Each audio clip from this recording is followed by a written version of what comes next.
Olá, estamos de volta para mais uma sessão de respostas às perguntas que vocês nos enviaram por e-mail ou por WhatsApp.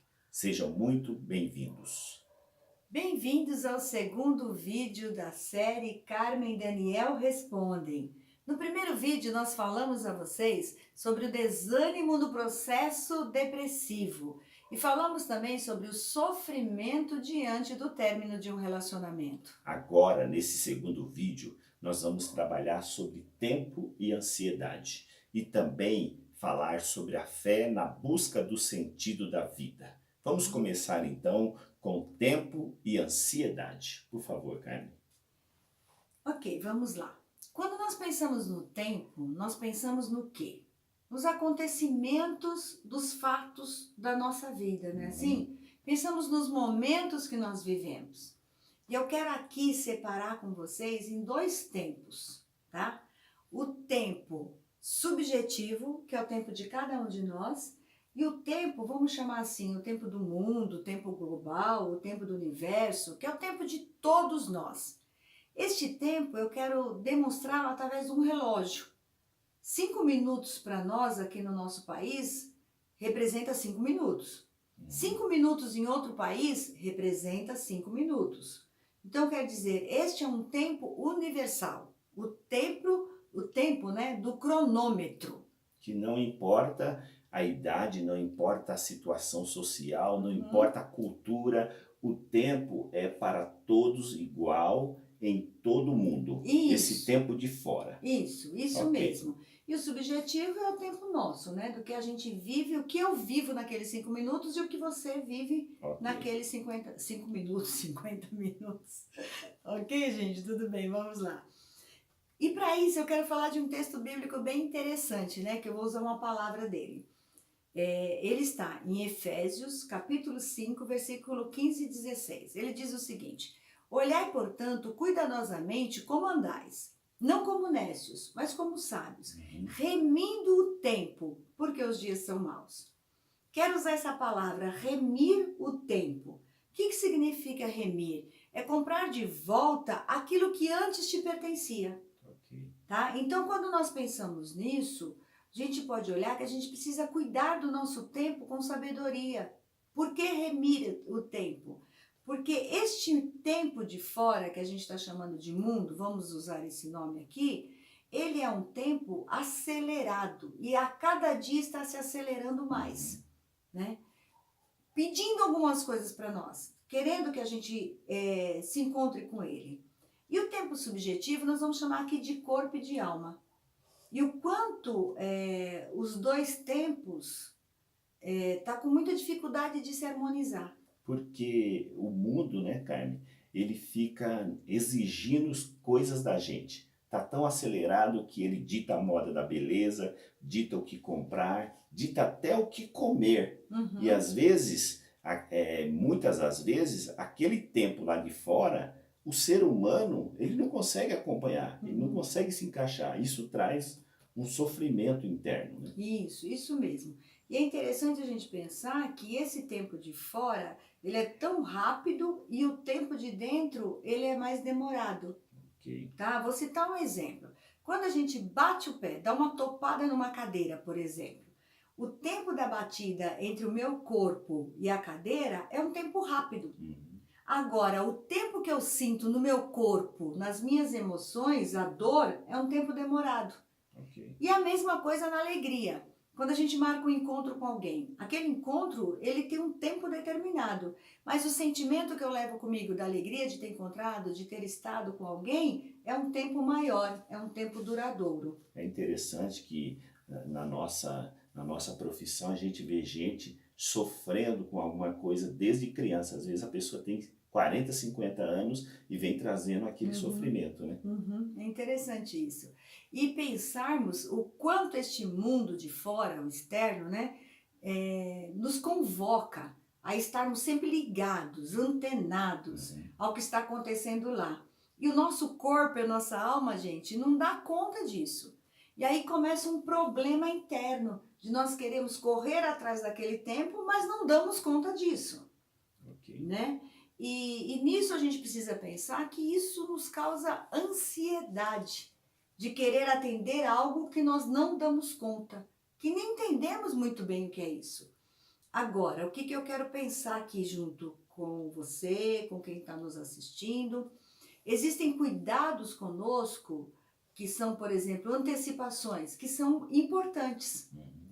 Por exemplo, né, começa a escurecer, começa o tempo a ficar meio fechado e nós pensamos, vai chover, vou pegar um guarda-chuva para poder me proteger. Vou sentir frio, vou pegar uma blusa para me proteger.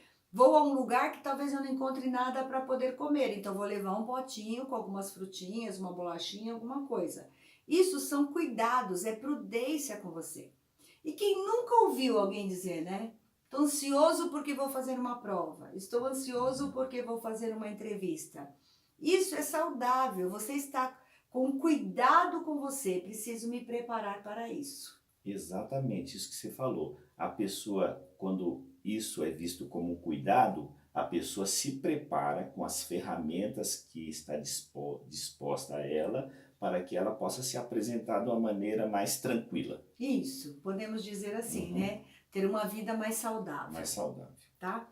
E aí a gente pode pensar o seguinte, que quando isso começa a ser, podemos usar essa palavra, excessivo, além, isso pode causar o transtorno de ansiedade, que a gente pode pensar que a pessoa está num estado além do que ela mesma suporta. Porque ela quer controlar as coisas que são incontroláveis e às vezes ela quer controlar até o futuro. Isso. Que algo que ainda nem chegou, ela já quer ter uma resposta para aquilo. Ok. Tá? Por exemplo, nós podemos pensar no pânico, né? A síndrome do pânico, ela é um estado de ansiedade também. Né? A pessoa só consegue começar a perceber quando ela tem sintomas, né? Por exemplo, taquicardia, um medo da morte, sudorese, né? Então, aí a gente pode pensar também que às vezes você encontra a pessoa, estou tremendo tanto e nem sei porquê. E aí ela vai começar a se perceber já no sintoma, né? Então isso é preocupante. Outra coisa interessante são as fobias específicas. A pessoa tem muito medo, desesperador, sabe? De um cachorro, de uma aranha, de um rato, né? De algum bicho. Outra coisa interessante é a fobia social também. A pessoa fica com medo de estar no lugar onde tem muita gente, ou lugares públicos, tem a sensação que está sempre sendo observada pelo outro. E isso lhe causa um mal-estar muito grande, né? Uma angústia, uma dor, que ela não consegue dizer, falar o que é isso, né? Outra coisa interessante é o pós-traumático. Quando a pessoa sofre um assalto, sofre um acidente, e de repente ela passa por algo que remete àquilo. E aí ela começa a se sentir angustiada. E é interessante porque muitas dessas pessoas, elas não querem nem sair de casa mais. É verdade. Com medo de ter essas sensações de novo, né? E isso é muito triste, gente. Porque isso nos afasta da possibilidade de viver. Eu acho que é interessante agora, Carmen, você consegue dar algumas dicas para a gente, para a pessoa poder melhorar ou sair desse sintoma? Sim, é algo bem legal, né, isso. E a gente poder pensar juntos, né, nas possibilidades. Ok. Porque o nosso objetivo é ajudar as pessoas a terem relacionamentos saudáveis, né? E primeiro precisa cuidar de si. Porque como é que a gente vai ter um relacionamento saudável se a gente está doente? Ok. Né? Complicado isso. Então, pensando nesse sentido, a primeira coisa a ser feita é buscar ferramentas, porque no nosso trabalho, né, no que a gente vive no dia a dia, né, a gente acredita muito nisso, que dentro de nós tem ferramentas, mas que a gente desconhece.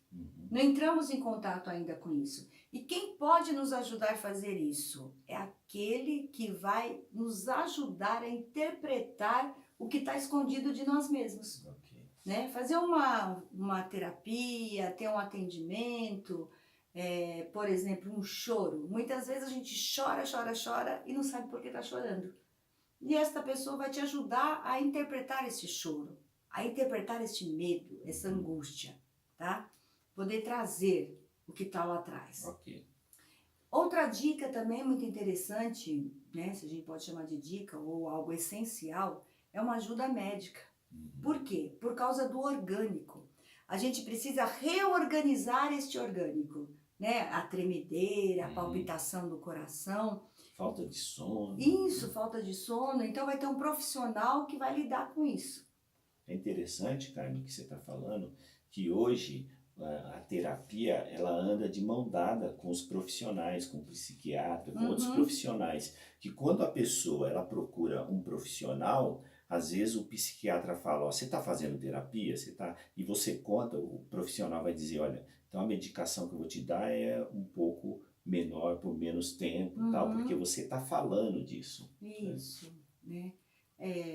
Agora a gente pode pensar também em algumas questões que são possíveis a ela. Por exemplo, né, a pessoa tirar algumas atividades excessivas. Ok. Né? Ela tem 24 horas no dia e ela quer usar as 24 horas.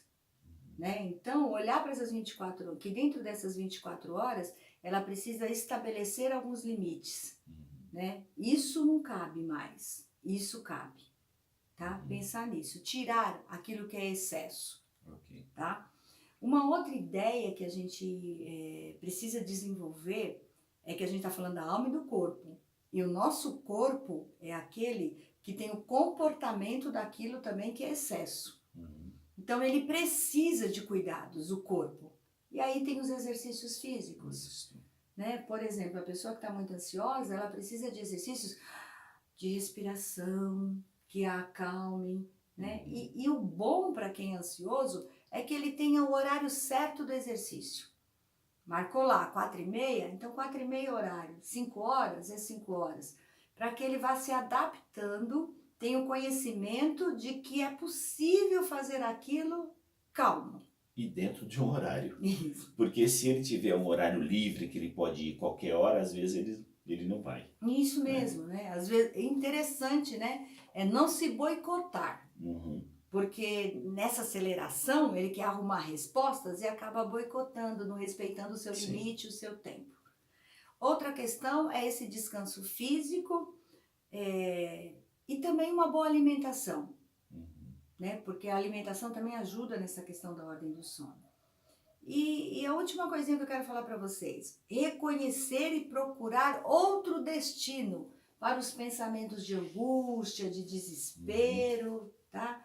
E dentro disso eu queria ler um texto também, que se encontra em Mateus, capítulo 6, versículo 25, que diz assim: não se preocupem com suas próprias vidas quanto ao que é a vez de comer ou beber, nem com seus próprios corpos quanto ao que é a vez de vestir. Não é a vida mais importante do que a comida e o corpo mais do que a roupa? Vai dizendo para nós o seguinte, olha gente, sabe com o que vocês têm que se preocupar? Com a vida. Porque a comida, a roupa é como se estivesse fora, né? E a vida é o que está dentro. E o que é a vida? A vida é a nossa existência. A vida é a gente estar lá, ó, tô aqui, tô vivo.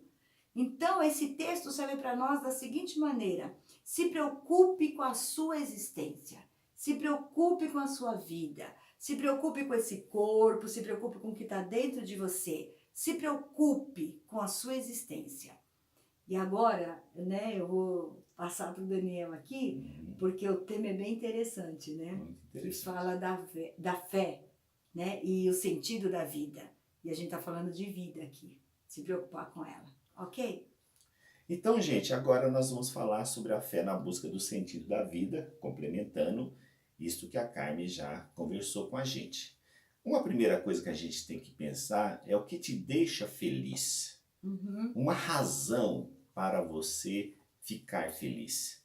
Não é a felicidade em si, Carmen, porque às vezes a pessoa quer encontrar felicidade plena e ela não encontra. A felicidade é assim, quanto mais você corre atrás dela, mais ela corre. Então, você precisa procurar uma razão para ser feliz. E pode ser, por exemplo, você visitar um asilo, ou uma casa de repouso, que chama hoje, né? Você vai lá e leva algumas coisas para um velhinho lá. Isso te deixa feliz? Então isso é uma razão. Por quê? Porque você não precisa competir com ninguém, você não precisa pegar as melhores coisas comparada com outra pessoa, não. Você vai fazer aquilo que está no seu coração. Isso é uma razão, mas você pode encontrar outras razões. Às vezes cuidar de animais que está aí perdido é uma razão para Legal. ser feliz, né? Bacana. Uma outra coisa é você direcionar o seu coração, direcionar a sua alma. Sua alma não pode ficar solta por aí. Não, ela tem que ser direcionada. Você tem que direcionar, dar um sentido para ela. Olha o que diz a Bíblia. Jesus falou assim: porque onde estiver o vosso tesouro, ali estará também o seu coração. Quer dizer, canalize o seu desejo para aquele tesouro, que às vezes é esse asilo que eu falei, às vezes é tomar conta desses cachorrinhos perdidos da rua. Eu me lembrei agora de um passeio que na época a gente trabalhava com um grupo de adolescentes, né, ajudava, e nós fomos, nosso objetivo era ir até um asilo. No meio do caminho, estourou o pneu do ônibus. E os adolescentes desceram, pegaram violão, começaram a cantar, e nós nem percebemos, nós paramos em frente a uma clínica de recuperação. E naquele momento começamos a cantar ali, né, algumas músicas bem legais, e parou um carro de um pai que estava trazendo um garoto. E ele olhou os adolescentes ali, ficou meio triste, e nós tivemos a oportunidade de conversar com ele, conversar com o garoto, dizer vá dar certo. E logo em seguida consertou o pneu, nós entramos no ônibus com os adolescentes e fomos até o asilo. E é interessante, porque você olhava para adolescentes e você via a alegria deles. E a experiência que eles tiveram de que nós precisamos fazer as escolhas certas para a nossa vida. Exatamente. Né? E depois, quando terminamos todo o processo lá com os idosos e tal, você olhava, você via os adolescentes entrando nos quartos alegres, felizes, e voltaram o caminho todo cantando. E até hoje, tem adolescentes que hoje são adultos, né, que comentam conosco sobre a alegria que eles sentiram naquele momento. Que bom. Olha, também diz um texto que quem escreveu foi o sábio Salomão. Ele diz assim: sobre tudo que deves guardar, guarda o teu coração, porque é dele que procede as saídas da vida. Bonito, então né? você precisa canalizar o seu coração para coisas boas. Agora nós vamos falar sobre 3 decisões que você fazendo isso, você vai ver que a sua vida vai se expandir, você vai dar um sentido para ela. Você precisa tomar nota e olhar bem isso que nós vamos comentar agora. Uma primeira coisa é: não tome atitudes negativas diante de uma situação. Porque tem pessoas que às vezes, diante de uma situação, uma pessoa fechou o carro dela, aí ela sai, xinga, briga, outros vão atrás do carro. Não tome atitudes negativas. Procure dar uma resposta positiva para o mal. Legal. Uma resposta positiva para o mal. Uma outra coisa, não se apegue muito ao passado. O passado passou. O passado, ele tem a finalidade de você olhar para ele, ver coisas que você errou e tentar consertar, não fazer de novo, não repeti-las. Olhar para ele, ver lembranças, mas ele não pode paralisar você. Porque senão o teu presente, você não consegue ver as possibilidades da vida. E você precisa continuar vivendo e vendo as possibilidades da vida. É interessante que eu lembrei do texto que você leu anterior, de guardar o coração. Né? Guardar, proteger esse coração. E eu entendo dessa forma. Tem gente que ao invés de guardar o coração como uma proteção para ela, como um cuidado para algo bom, ela guarda as mágoas, ela guarda as tristezas, ela guarda a raiva, ela guarda o ódio, né? Ao invés de dar uma resposta positiva, ela acaba dando uma resposta negativa para ela mesma. E o quanto isso pode produzir uma doença. É verdade. Uma doença emocional, né? Pode produzir uma dependência emocional também, como falamos no vídeo anterior. Então, esse guardar, eu fico pensando nesse sentido que você está dizendo. O passado foi, então tente ressignificá-lo no seu presente, né? Exatamente.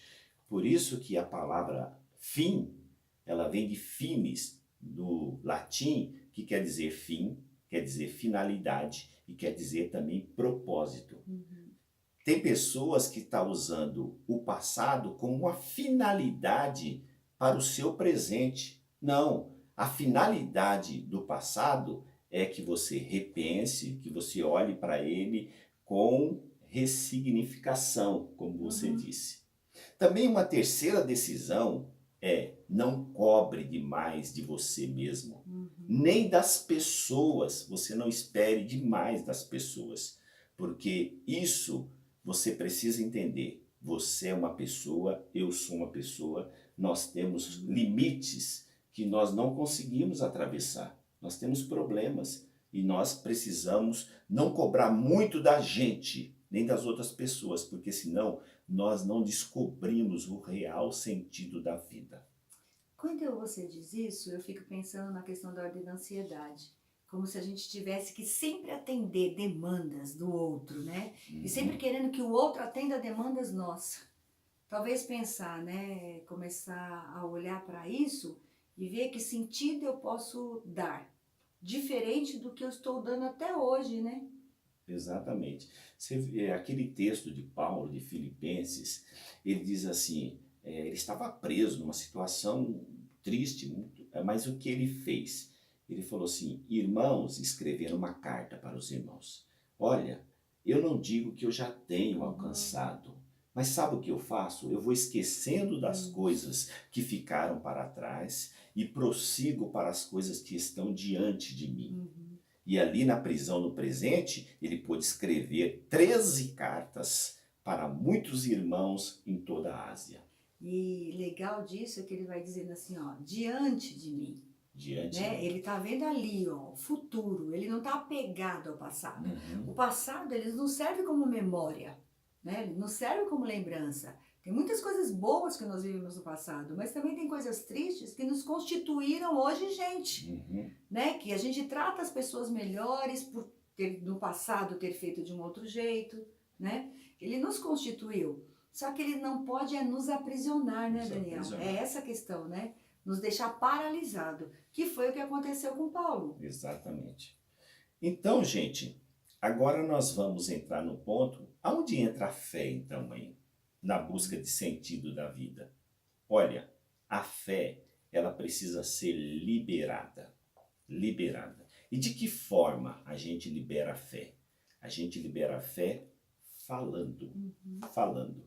Você chamando coisas boas para você. Não significa, Carmen, que a pessoa está passando um problema, um desemprego, uma separação, uma doença, que a pessoa vai negar aquilo. Eu não estou passando, não estou passando. Não, você está passando. Só que você precisa chamar coisas boas para você. Não significa que você vai ficar do jeito que você está. Então, porque quando você chama coisas boas, a fé aumenta. Porque a fé funciona assim. Quanto mais você fala de coisas boas, mais você crê. Quanto mais você crê, mais você fala. E uma segunda coisa é que a fé precisa ser liberada e apoiada na esperança. Na esperança, Carmen, não é no sentido de cruzar os braços e esperar. É o sentido de continuar lutando, continuar progredindo, falando, porque tem coisas boas que virão na nossa direção. Eu fico pensando nisso também, no autor John Stott, que ele fala, crer também é pensar. Então essa palavra, ela começa a ter ou fazer eco, não sei, mais ou menos isso. Ela começa a ser uma palavra entendida. E aí ela fica cravada, ela vira um crer dentro da pessoa, né? Então olha, tem que ser com pensamento, né? Olha o que diz Paulo em Romanos, né? Ele escreveu aos Romanos, lá no capítulo 10 de Romanos, versículo 9 e 10. Ele diz assim, se com a tua boca confessares e no teu coração creres, depois ele continua dizendo assim, porque com a boca se faz confissão e com o coração se crê. Tesouro. Exatamente. Então a pessoa não espera crer, primeiro ela fala, e aquilo vai acontecer o que a gente chama de homologia. Homologia é concordância. as tuas palavras vão concordar com o seu coração. Poético, né? Muito poético.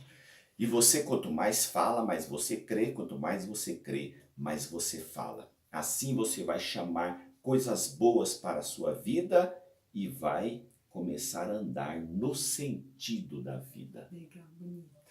Gente, por causa do tempo nós estamos no final, mas nós queremos agradecer a todos vocês que ficaram conosco até agora. Nós queremos fazer para vocês 2 convites. O primeiro convite é que você clica aqui embaixo e vai te mandar diretamente para este vídeo. E depois você também deixa o seu comentário. Faça as suas perguntas, os seus questionamentos, as suas sugestões. Nós estamos aqui para ajudá-los a ter relacionamentos saudáveis. E também o outro recadinho é que no dia 12/4, sexta-feira, vai estar no ar o 3º vídeo Carmen e Daniel Respondem, ok? Tudo bem, gente? Novamente nós estaremos esperando por vocês, tá bom? Nós aguardamos vocês!